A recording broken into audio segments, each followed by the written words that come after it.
What's up, everybody, man? We are back with another episode of Tyson Talk, man. Episode 4, man. Hey, for this episode, man, I got a real special guest for y'all, dog. Someone who I highly look up to on social media. Hey, somebody who I feel like is really making waves in the community. Somebody who has a massive following. You know what I mean? Like, hey, a real certified hustler, man. Not just a street hustler, but a legit hustler, man. And I want to introduce y'all to my man, Mr. Thida Black, man. Hey, it's an honor to be here with my man Darius, man. It's a good thing, man. I like what's going on right here.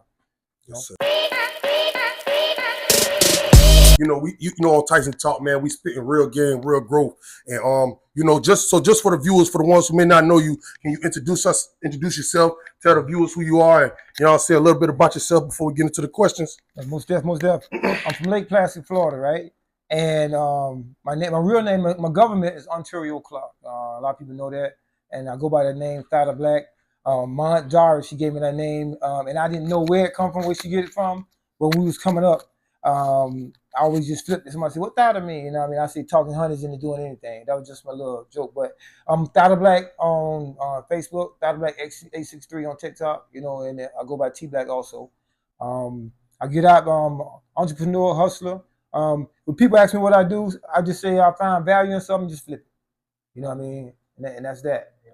But it's an honor to be on the show. I like what's going on here, man. That's why I had to come chop it up. And I caught that talking honeys into doing anything. Okay, right. And it's funny that you say that because I actually was talking to my mom and my auntie, and they say back in the days, man, they say you was a ladies' man. They say he used to have all the women. You know what I'm saying? So that was a thing. So he was the man back then, huh? Yeah, back in the days. But that came along with the lifestyle. With the lifestyle. Okay. You know what I'm saying? Like once I went in, you know what I'm saying, then we wonder why like girls move on to other dudes. Yeah. It's because you doing just the typical thing that the lifestyle, you know what I mean? Take us back to when you was in the streets, right?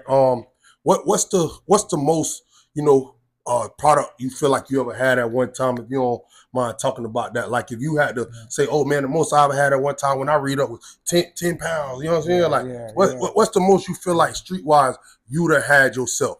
Yeah. Well, my thing is I was in the streets, I was scary. I had friends that have 10, 20, 30 kilos. But me, I was always, when I say scary, or should I say cautious.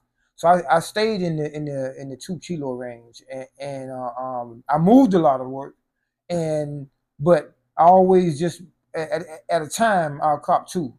You know what I mean? Because not that I didn't have the money to cop more, because I was just I was cautious, and then I paid a little bit more than the average dude would pay because if I can have it right here in Avon Park, I'd rather that. Back in the 90s, a lot of, especially in Miami, a lot of dudes was getting robbed, a lot of dudes was getting killed, and not even for a kilo, a couple ounces, dude take your eye. Yeah, you know facts. So, still happen today. Yeah. So that was the thing. I stayed in that range. And then another thing I found out is that it's dudes that had way more money than me.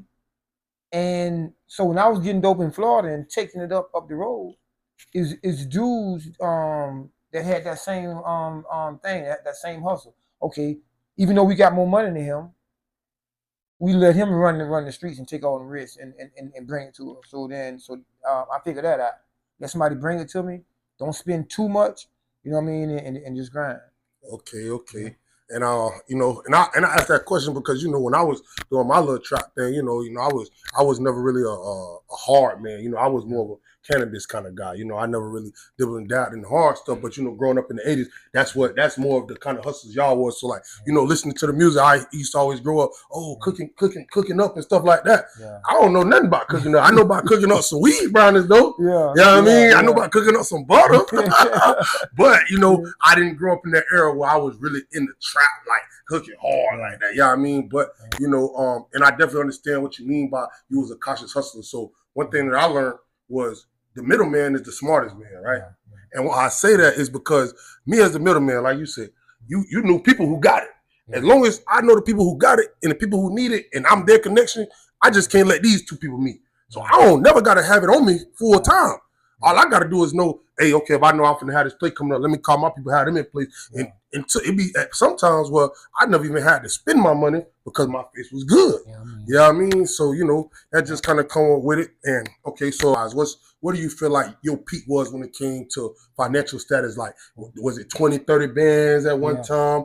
I'm talking street money though. I ain't talking about legit. I'm talking about when you was in the streets. What was your peak? My peak was probably 170, 180. No way. But you ain't gonna tell me you ran up 100. You ain't run up 180 rats right here in Highlands, did you? No. See, okay. And that's the thing.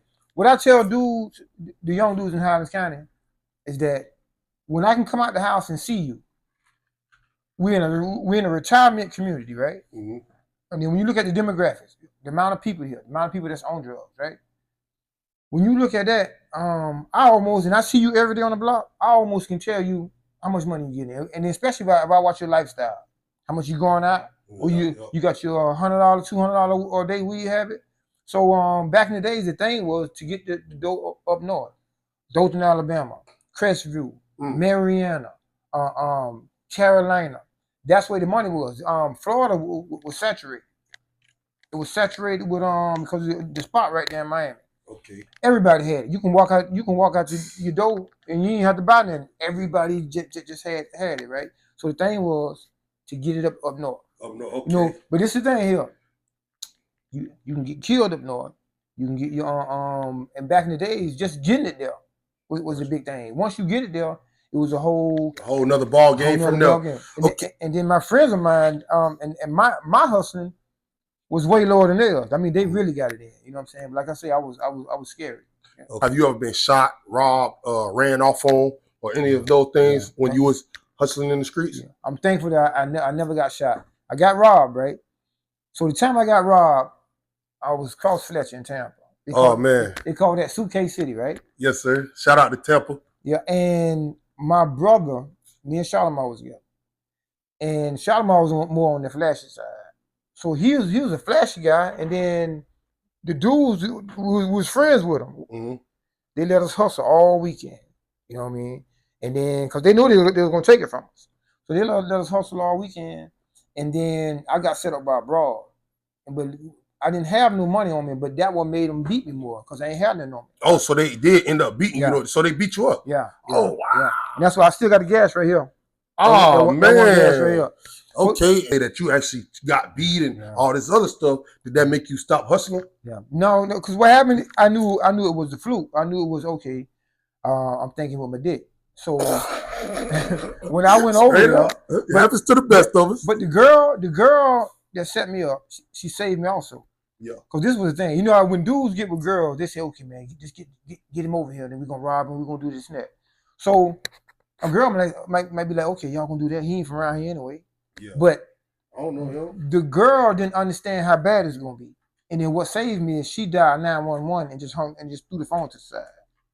No, she didn't. You know what I'm saying? So they came. She set you up and then end up helping. Yeah. Now, say right now, if it would have been quick, and then, it would have been just that. Yeah. But I really ain't had nothing. So they made me get butt naked. No. So when the police came, I ain't have nothing on.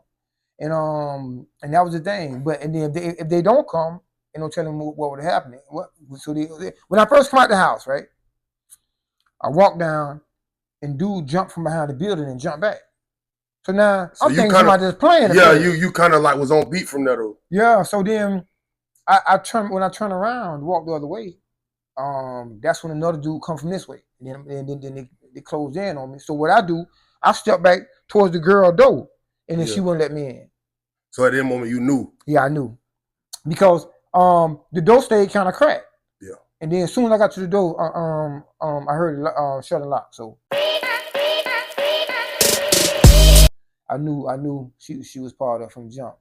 So soon as that door shut, I knew it was part of from the jump. And then I didn't find out later until the 911 came from her apartment. So I said, okay, then she saved me. So what ended up happening? Did you ever talk to her after that, or saying you never? That was straight up thinking with my dick, and I didn't even go back cross Fletcher no more. You know what I mean? Yeah. And then come see, I was staying in Fletcher Regency. I was going to school. I was in college. Oh, okay. So I'm going to school and hustling on the side. Gotcha. And then right there on Fletcher, and then I found out the hood was right behind it. So you say you was in college, so you did actually graduate high school and make it to college. Okay, so you wasn't one of the street guys who just felt like I'm dropping out early. I'm out here slinging dope. I'm out here. No. So you always had some think to you. Yeah. It was just too appealing, like the street like just seemed quick and easy to real quick. Quick and easy. And then what got me into the streets, right? Mm-hmm. Because I had no reason to do it. I had like other than my parents, my grandma raised me, and then I had a supportive family. Okay. So when it comes to, I've never been evicted, never had the lights turned off, never had the waters turned off. So you ain't had that struggle story that most people try to use, that struggle story. Now my struggle story was in the 80s when that crack hit. Both of my parents was addicted. Okay. So what that done to my psyche, because I did a lot of fighting. I done fought so much, man. Yeah. About mom and dad and people picking on me. Yeah. And then my mom had a mental breakdown. So she had a mental breakdown. And one day she was coming from the club, and an ambulance pull up because a kid was sick on the inside of the house. The ambulance pull up, and she high and she drunk, already going through a mental thing. And while they running to the house to tend to the kid, she jumps in the ambulance. Your mama? Turned the sirens on and drove to the house. You know what I'm saying? So now I'm a little kid, right? When I hear the sirens on, like, man, what the hell going on? When I look at those and I see the ambulance come right in the yard, so I'm thinking my grandma. I know my grandma, she was in there asleep, right? So I'm like, damn. And then I see my mama get out the ambulance, and then I see the police come swarm, right? So now just imagine how many fights I got in about that. Oh, because they always had something to say growing up about that. Man. So now, being I had a good childhood, didn't have no reason to get in the game. Mm-hmm. So to combat that, I wanted to grow up and be the man. You know what I'm saying? All the niggas that I fought, I'm gonna hit all the old ladies. I'm gonna have way more money than them. So that was that was your mindset. That kind of pushed you to be like, you know what? Yeah, I'm finna take this route. Yeah, I'm gonna take this route. And what your viewers can watch is the Iran-Contra scandal. I never heard of that one. So the Iran-Contra scandal, when you look at how much coke was in the black neighborhood, they set us all up. Because I didn't make money in the game until a year before I go to the feds. You know, you get in the game, you just can't get the rhythm going, and then you take it, and then you taking it for a game until you understand, okay, the money's up the road and this and that there. So then that's when I go to rolling, and then once you get to rolling, Tupac had a verse in the song. He said, "When you get richer, they come to get you." Right. Well. So that's when I feel that when I went in with the rolling, I went in. But when you look at the Iran-Contra scandal, the Reagan administration, and not to walk everybody through that, you can see that it was a setup from the jump. Put it in our neighborhood. Let us get some money, and then you got the minimum mandatories, and that's why everybody went to the feds. And when you look at the money that was saved, it was none. Because if everybody was who they say they were, then a lot of stories got exaggerated also, but a lot of them $10 and $20 and $30 million busts and stuff like that. Because when you look at my situation, people that's been around are swear, and then the crew I hung around, they'll swear we had way more money than what we had. Than what y'all actually had, yeah. But the reality of that, you know what I'm saying? When I got to my peak, it wasn't like I was consistent with that. Gotcha. You know what I mean? I got to that peak, and then bam, they go to the feds. That. Can you tell us how much time you did in the feds? I did 10 years. I did a 10-year bid, and then I did 8.5 behind the gates, and then I did 6 months and a half in the house. And it really was a state case. Yeah. When I got to the feds, I wouldn't, because mind you now, I was scared to do that kilo deal. See, I had friends that say, okay, if I spend 18 on a key, I can get it up the road and sell it for 30 or something like that, and make a quick 10, 20. Yeah, and get on back. But even when I got the road, I had always hustled while I had friends and family. And then we slowly, you know what I mean, to keep from getting robbed for that big money, this and that. And I remember going to Crestview. It was a girl that I used to chill out with. And then what she did, she faked it as if we were her cousin. That was our story. We cousins. Okay, yeah, I get that. That kept the robbers off because they said, okay, then that's such cousin. That's such cousin. Because if you was her man, they don't care nothing about that. They don't care nothing about that. But they gonna at least, they may respect that, okay, that's family. Yeah. So we don't know who all coming behind him, but we know, this an out of towner. Yeah. Oh, we gonna get him up out of here real. Like the biggest guys done came from Lake Placid. That's basically what I'm getting at. Not to say everything. No names, you know what I'm saying? Yeah, we ain't, and you know, we ain't here to drop names, but you know, if you know, you know what I'm saying? Like, I done did a lot of county talks, so you know, I done heard certain stories. You know, if you know anything about jail, that's what they do when you in jail. All jail is a bunch of dudes telling a bunch of stories about their life on the streets, whether they lie or whether it's true. That's all they do all day long is talk about the outside and what they used to do or what they gonna do if they gonna get out one day. Say right now, somebody come on your property. Calling the police, you be like, man, you police ass, you know what I mean? Yeah, that's how people gonna look at it. But now, at 52, you know what I mean? It's like, it's different now. It's that weight off my shoulder. So if somebody come in and steal my car, it's like, I'm out the streets, you know what I'm saying? Just like the dude who owned the bar, Frank Branch. You know, he got cameras up there. And anything go down, he gonna cooperate. He gonna cooperate, and not because he's a snitch, but because he's a legal business owner, and that's what he's supposed to do. Yeah, man. But the people, you work with the people. What exactly? And I'm like you, and I'm not 52, I'm 28. But guess what? But you do a crime against me, I can't retaliate. I got to call the police. I got too much to live for. As bad as I want to jump in that thing and what Prize talk about that monkey suit. But listen, but the viewers don't know me for real. But like, bro, you feel me? I had a mindset of I wasn't on no money when I was in the streets. I'm ready to do it. Like I'm looking for violence. You know what I mean? Because I'm thinking that's what I had to be in the streets. You know what I mean? Obviously, you know, you supposed to get money, but nah, bro, I know if I got this gun on me, they're gonna respect it. You know what I mean? And that's the mindset that I was living with. I didn't need a gun to be tough. You know what I'm saying? But when everybody else got a gun, I ain't gonna be the one without it. Yeah. So, you know. The troublemakers, the biggest troublemakers, they got this most supportive family when they done something, somebody done something to them. So now they know this dude's a troublemaker. As soon as me and you do something to him because he done something to us, all of them in court. Exactly. And we going on in, man. And they know he was a troublemaker.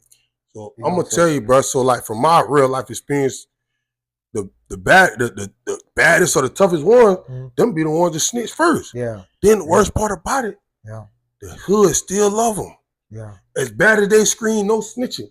So for when they start, you know, remember when all the Young Thug stuff and all that stuff started going on, I'm like, they just not knowing this. Like, if you ain't relating in the streets, if you don't know, bro, it's the toughest man that snitched first. Yeah. That means you ain't never been through nothing. If you still thinking your homeboy that's gonna shoot first, gonna keep it real, man, listen here, bro. You know what I'm saying? I done learned that lesson, man. No, man. And then, like snitching done changed. Because I met a lot of dudes in the Fed that will kill you. They rats, right?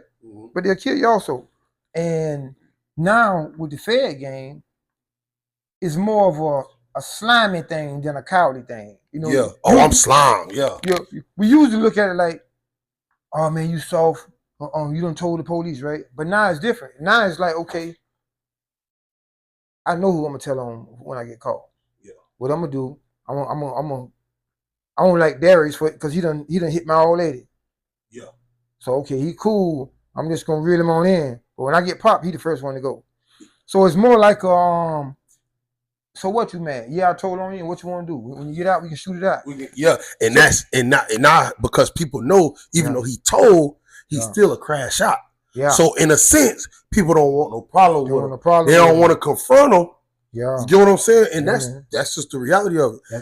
Hey, what I started standing on, I'm telling the bitch straight up, bro. Yeah. So like, you know, I actually went through a situation to where like, you know, I ended up getting shot at. And this was at a time that I had, like, this was actually within these past 5 years that I've been out. And like, you know, I was on my get money era. Like I was past my crash out stage. Like all I do is get money. Well, they ended up pulling up to my house, shooting them and all kind of stuff like that. And he did this in broad daylight, right next to the busy intersection, right? So what ended up happening was, you know, I ended up jumping in the car, slide and leaving. But as I'm leaving, I see all the police going to the scene. Yeah. And at that time, bro, I had a lot of shit going on. So I'm like, but I can't just not go back to my house. Yeah. Man, the police might kick in my door and I got more problems than what was built, right? Yeah. Well, when I go back to the scene, I cooperated. Yeah. I told him who it was. Yeah. I told him what was going on. Yeah. And I told him I don't know what Jit was on. I think he was on drugs or something. Maybe, I don't know. Mm-hmm. But I told them what they wanted to know. Yeah. Because guess what? If I didn't do that, I probably would have been in a worse situation. Yeah, man. Well, you know, happening. Oh, you told bro. The police ran me down trying to go testify in court. Mm-hmm. Man, I told them people straight up, bro. I gave y'all my side of the story. If y'all can't convict them with that, that's y'all problem, bro. Because what I'm heavy on, bro, do I really want to go stand in court and point out another black man? Nah, that ain't what I'm on. But he put himself in jail. I didn't put him in jail. Yeah. I told them people what they needed to know, and don't feel bad about it, and don't give a fuck how nobody feel. You know what I'm saying? Because I'm a man and I stand on 10. Like, if I really got into the story, you know, it's way deeper than how I'm really just brushing it, like giving a real little overflow. But, you know, it showed me because, bro, as bad as I wanted to really get back in, because he ended up getting out and everything. Mm-hmm. I'm like, man, you know what? Hey, man, I'm going to let life play out how it play out. Yeah, I can't, you know, I can't, because guess what? I'm like, man, I'm ready to go get that nigga, dog. That nigga got me fucked up. Like, that, the devil playing on my mind, bro. Like, that's all that's on my mind. But I know if I do that, it's over with. Yeah, man, it's over. It's over with. You go, you get tricked off the streets. It's over. Yeah, man. Get what, bro? I just let it go, gang. Yeah. I gave it to God. Real talk, bro. I gave it to God, gang. Yep. And now I'm doing better than I ever been in life. And the biggest thing to me was having to put my pride to the side. You know what I'm saying? Once I realized, man, I'm putting my pride to the side when I thought I'd never be no nigga like that. Yeah. But I realized, man, it's a bigger life out here than to be living to street standards. So for some more questions, you know, we done talked about the streets. You know, y'all heard about my man. My man said he ran up 100 rats in the streets. A lot of niggas in the streets can't say that. Nah, you know what I'm saying? Nah. You might got guns or whatever, but if you ain't never ran up 100, you ain't really no street hustle. But let's talk about the legit hustles that you went to now, right? Can you tell the viewers a little bit about what you do? So like my favorite thing that I see you do, I like the worms. The worm forms. I like that. You know what I'm saying? People don't understand what kind of living that is. You know what I'm saying? So like just even that compost, all that, like, you know, it's a whole different level to that. So I started out with 5,000. Now when I was in New York, the soil is different. Mm-hmm. So you just got a dude was making $40,000 a year, and that was his side hustle. Yeah. So the soil is different because down here is just sugar sand. So you almost got to create an atmosphere for them. Yeah, you got to create a home for them. Yeah. So I started with 5,000, and then once I went and seeing how much they double up, I mean, like every 60 days, you know what I mean? More worms. So just imagine, you know what I mean? And then when you go to the worm store, or I'm to the worm shop, they want $5 for 24 of them. And them just regular ones. Them ain't the night pro. Yeah, them ain't the, yeah. So then when you add that, you go to add that up. You know what I'm saying? And then same thing with the fruit thing. I sold fruit on the street for $1. Talk about your fruit days real quick for the people who ain't know. Tell them about your famous curry eggs, man. Yeah. And then with curry eggs, there was a girl named Kids in Lake Placid. She had this some garlic eggs. Okay. And I say, now the crazy thing about the curry eggs, I don't eat eggs. So that recipe, I just let that marinate. I said, man, this what she doing. Because, you know, they put the eggs in and you know, they got spicy bowls and all kind of stuff. Yeah.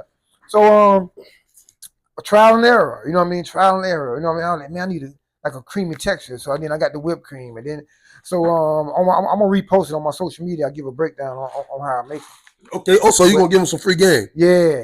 Hey, man, make sure to follow my boy for that free game. Yeah. If you broke, you at home, bro, you can make, I'm telling you, man, you curry eggs hit your city. Yeah. I guarantee you, bro, because I remember when I tried one, and I'm like, I can't. And it was like, after that, you just stopped doing it or something, man. And that's when I got into, I went back to New York to work. And then with the curry, and then with the fruit, this what kind of messed me up with the fruit. And then, like, people out there that got food businesses, a lot of times, food stamps go to rolling. Mm-hmm. So you run a legit business, or I don't care if you're selling food at your house, right? But you know you buying food stamps. Yeah. So, man, I used to have 9-10 cars in my pocket. Oh, I said, man, if I get pulled over, man, you going to jail for fraud. Oh, man. So this is what messed me up in the fruit game. I wanted to get away from the whole food stamp hustle. I get it, because it was technically still illegal in a way. Yeah, it's still illegal. Yeah, it's still illegal. Even though it's legal product, it's illegal how you going about it. I'm with you. But my prices, and anybody watching this, if you got to go up on your prices, go up. That was one of my mistakes.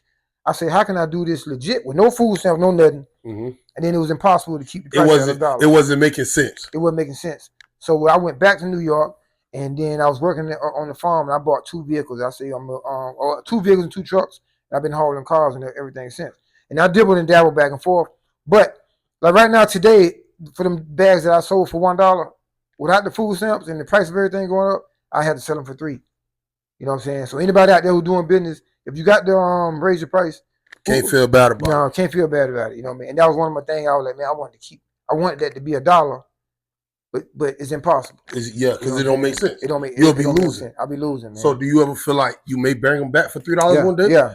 So okay. So I we've been doing a lot of events and stuff like that. Do you plan on getting like some kind of little thing going on where you come back with hey man, y'all stay tuned because man, listen man, if you don't know about that fruit and them current eggs and them salads, hey man, y'all gotta check in, man, for real.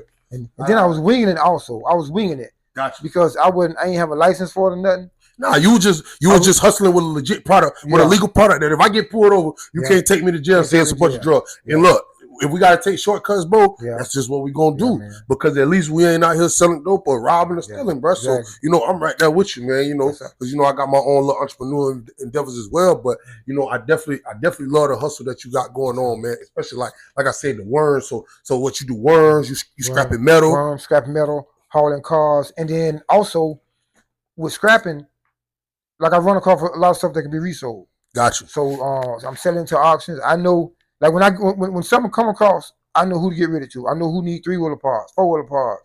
I know who need this. I know who need. Some dudes just want angle iron, like bed frames.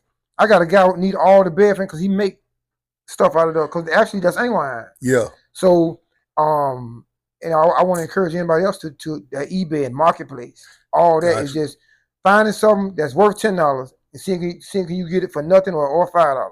Gotcha. And then going from there. Make your little profit. So like I like how you broke that down. You basically say you're your own marketplace, right? Yeah. And what I mean, because you say, when you come across this right here, you got a guy for that. When you come across something over there, I got a guy for that too. So you know who to get rid of certain things. So like your eyes always looking for the valuable thing because you know the person that makes it valuable. It might not be valuable to me because I don't need it or I'm not into that lane, but you have a list of contacts that are a list of lanes. You know what I mean by that? So, I like that, man. And that's one thing we got to teach. You know what I mean? It's one thing to be able to have a product, but you got to know who to sell the product to. You get what I'm saying? You got to know who to sell it to and where to sell it at. Yeah. You get what I'm saying? So, like, I'm like I said, bro, I'm in my little entrepreneur journey. And, man, when I tell you, sometimes I feel like I'm a mad scientist when it comes to marketing and networking. Like, that's like, everybody got a gift in life. I feel like networking and marketing was the gift God gave me. I was never great at sports. I can run and jump, but basketball, I could barely dribble. You know what I mean? But once I found out what my gift was that God gave me, I realized I'm a people's person. I'm a networker. I'm a marketer. I'm the guy that does it. I'm the middleman, right? Yeah. But like I told you, the middleman is the man who takes less risk and profits the most. Yeah. You know what I mean? Because all I got to do is be in the middle of between the seller and the buyer. Yeah. You know what I mean? And, so that's how it's breaking down, man. Yeah. And then knowing, it's a guy from New York. He from New York. He lives in Miami. Mm-hmm. And then I met him. I sold some semi-trailers to him. He needed some semi-trailers, and I had some. And then, so as we got friends, I was taking him around to meet people. And then I run to somebody and say, yo, man, I got a friend named Terrell. They said, we know Terrell.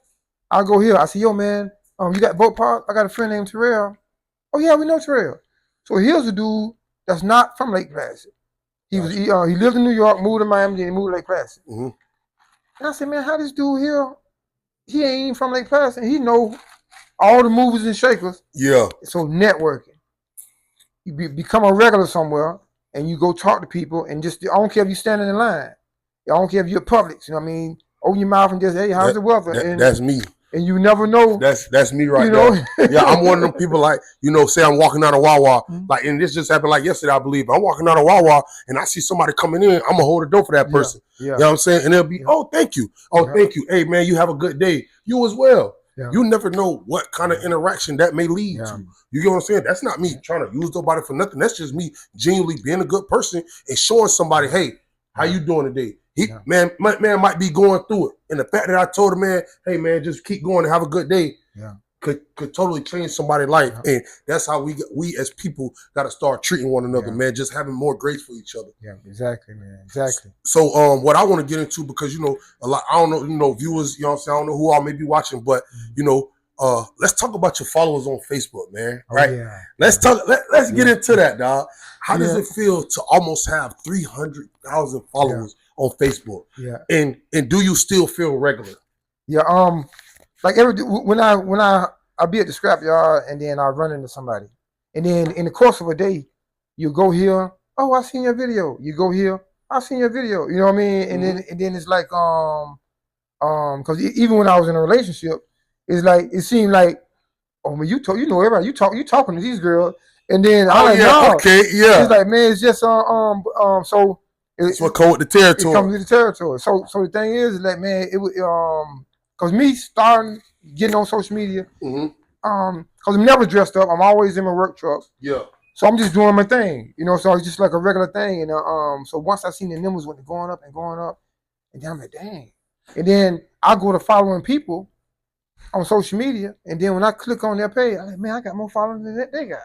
So you know, with the 300,000 followers or whatnot, what was your breakthrough for that? Like how like what do you feel like was your breakthrough that helped you get to that point, or what was it that you feel like you was doing that helped you create that following?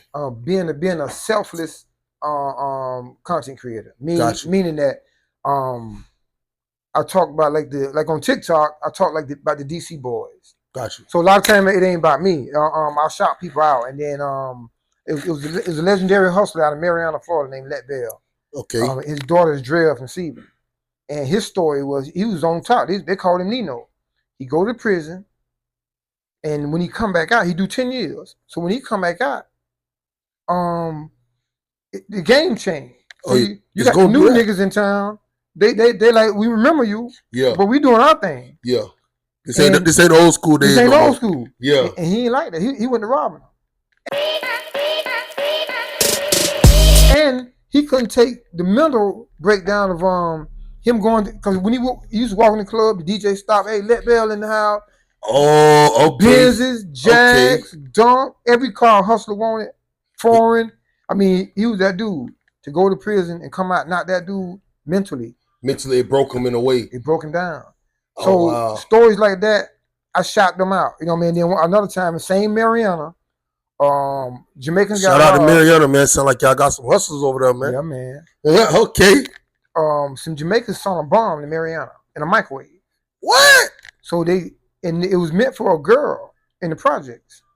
So when the Jamaican dudes got pulled over, the state trooper wanted to search the car. Yeah. And it blew the state trooper up. Big during that whole time. Man, what? Yeah, blew him up. And I gotta go research that, man. I don't know who watching this, but hey, man, that's a story to look into, man. Whoa. So stories like that, taking the focus off of me and being talking about other people. Yeah. That gets the ball rolling. And people go to following you because, okay, in that Mariana era, everybody who knew Let Bell, now they following. And then like we in West Tampa, Slow Money out of Lake Wells, Ricky Black, all them. So I went to shouting out like legendary dudes. Yeah, see, you talking about like old school Florida ways, and it's crazy because you know a lot of names that you dropping right now. You know, like I said, I'm a young cat, so you know these are the stories that I haven't heard, and I didn't do like crazy time in prison. You know, that's where you really hear about those stories from different towns because Florida prison system ain't nothing but a bunch of criminals in one place all together talking about, oh man, you from where? Man, I stay like 2, 3, 4 hours from there. You know what I'm saying? So I understand how you know what I'm saying, could come to respect those people and their stories from the streets. I like that. So you basically became like a street storyteller. Yeah. To the backlash that you brought up earlier, how does that feel? You know, the backlash that you do get from the hometown. Yeah.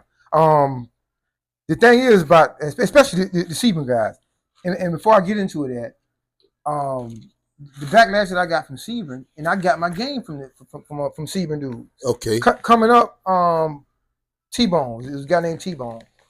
Sebring. Everybody knew him.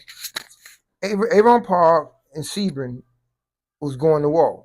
That's always been like that. Oh man, it was going. So now I go to the beachfront and I see T-Bone in the beachfront. So I just threw my hands up, but I said, listen, I'm finna stand over him. Because you know he might have shit going on. Yeah. I said, man, for the night old man, they're gonna tear T-Bone head off. Nobody touching. So I went to paying attention to T-Bone, right?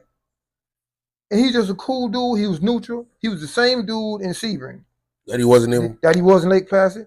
That he wasn't even Park. So my biggest problem, I be wanting all the Sebring dudes to be T-Bone. And you know what I'm saying? It don't work like that. And it don't work like that. And then me and my brother Shalimar, we rolled up on Sebring Block one day. We just come from McDonald's. Shalimar threw a bag out the window, a McDonald's bag. And then we heard his voice. Hey, Shalimar. Hey, man, hey, pick that up and go on back to Lake Placid with that there, man. Go throw that on your block, right? Yeah. So we turn around, it's T-Bone. So now, his facial expression, you can tell he don't mean no harm. Yeah. But you can tell he meant what he said. Yeah. So that's like maintenance in the block. And then it was so you learn to respect him. You respected it because he's like, hey man, if you don't do that in your city, don't come. Yeah. Even if you do it in your city, man, don't do that here. We trying to keep the block clean over here, man. Yeah. And T-Bone maybe 4 years older than me or whatever. Shout out to T-Bone, man, from Sebring, Florida. I watched. May rest in peace. He ended up dying. Okay. But with T-Bone, I watched T-Bone. We wasn't friends, him and my brother Trent. I got a brother who also died. They was cool. He the only one that can tell Trent, hey man, stop that shit. You know what I mean? Because Trent was kind of wild, right? But I watched T-Bone, and I said I'm gonna be like that. I can go anywhere in Highlands County and make money. No friction. And be cool, no beef. And then that's how I was. Now I don't know about now. You know what I'm saying? Yeah. Well, to speak on that though, right?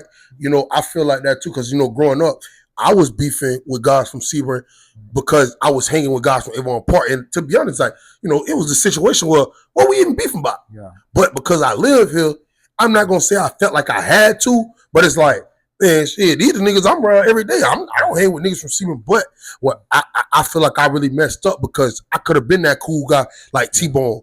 Cool with Avon Park, cool with Lake Placid, but I decided to jump with Avon Park. I'm thinking, I'm riding with my city, man. I don't care nothing about that. Thinking that these guys are really for me like that whole time, these guys wasn't even never for me. So what am I even ready to beef with the next city for over niggas who don't even care nothing about me for real? That I like to teach the young kids, man, look, man, cancel the beefing, bro.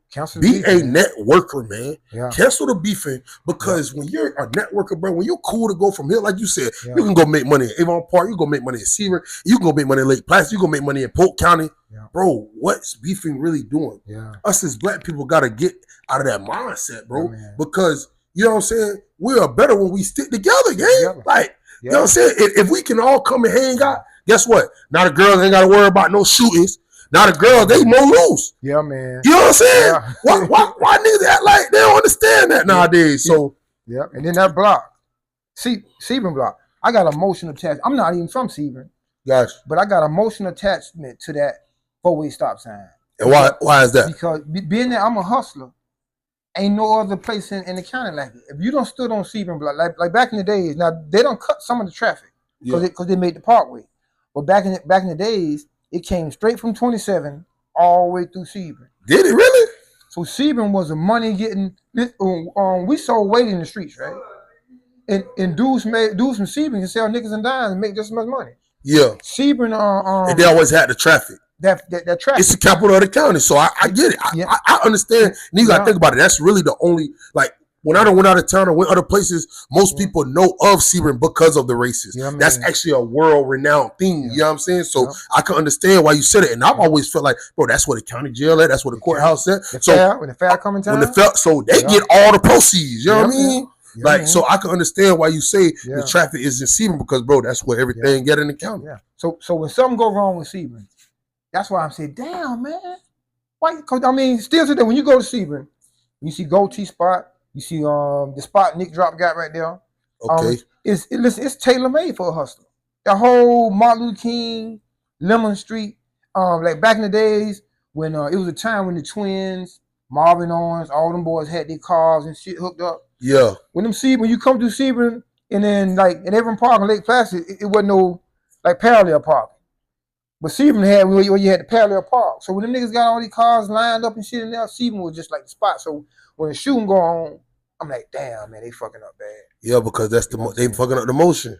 Yeah, and then when it comes to the situation with Quincy, if I was the only one to share that video, I wouldn't have shared it. And I'm familiar with what video and what situation you're talking about. The dude who got caught up in Orlando and stuff like that. Keep going. And so I seen 4 people from Highlands County posted just the booking photo. Yeah, just the booking.